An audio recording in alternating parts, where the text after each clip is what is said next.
Hello friends, வணக்கம் and welcome back to my channel. இன்றைக்கி என்ன ரெசிபி பார்க்க போகிறோம் அப்படின்னு பார்த்தீங்கன்னா ஃப்ரைடு பனானாஸ். ஓகேங்களா? ஸோ இது எந்த மாதிரி இருக்கும் அப்படின்னு பார்த்தீங்கன்னா, நம்ம பனானா அப்பம் பண்ணுவோம் இல்லையா? ஸோ அந்த மாதிரி வெளியில் வந்து கிறிஸ்பியாக இருக்கும், உள்ளே வந்து அந்த வாழைப்பழத்தோட ஃப்ளேவரோடு இருக்கும். ஓகேங்களா? ஸோ வாங்க எப்படி பண்ணுறதுன்னு பார்க்கலாம். ஸோ ஃபர்ஸ்ட் ஆஃப் ஆல் வந்து ஒரு பவுலில் வந்து நான் அரிசி மாவு எடுத்து வச்சுருக்கேன். ஓகேங்களா? ஸோ தேவையான அளவு அரிசி மாவு, அதில் வந்து ஒரு 50 கிராம் வந்து சுகர் ஆட் பண்ணியிருக்கேன் நான்.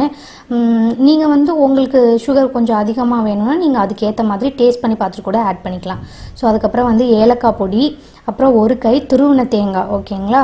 ஸோ அடுத்து பார்த்தீங்கன்னா நான் கருப்பு எள்ளு இதில் சேர்த்துக்கிறேன். உங்ககிட்ட வெள்ளை எள்ளு இருந்தால் நீங்கள் வெள்ளை எள்ளு கூட சேர்த்துக்கலாம். ஓகேங்களா?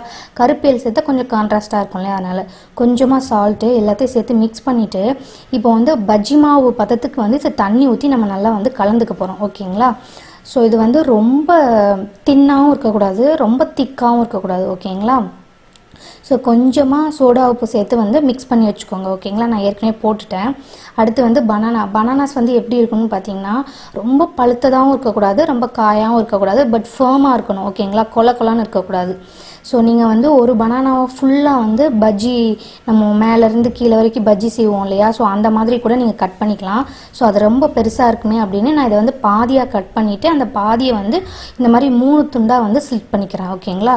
ஸோ நீங்கள் ஃபுல் பழத்தை இந்த மாதிரி 3 துண்டாக வந்து ஸ்லிட் பண்ணிக்கலாம். ஓகேங்களா? ஸோ இந்த மாதிரி கட் பண்ணி வச்சுட்டு அடுத்து என்ன பண்ண போகிறோம் அப்படின்னா, நம்ம பஜ்ஜியை வந்து மாவில் துவச்சி போடுவோம் இல்லையா? ஸோ அந்த மாதிரி வந்து பனானாவை வந்து இந்த மாவில் டிப் பண்ணி வந்து நம்ம வந்து இதை ஃப்ரை பண்ணி எடுக்க போகிறோம். ஓகேங்களா? ஸோ இதில் வந்து அந்த கோகோனட் ஃப்ளேவர் வந்து ரொம்ப நல்லாயிருக்கும், அது வந்து எண்ணெயில் போட்டு ஃப்ரை ஆகும்போது.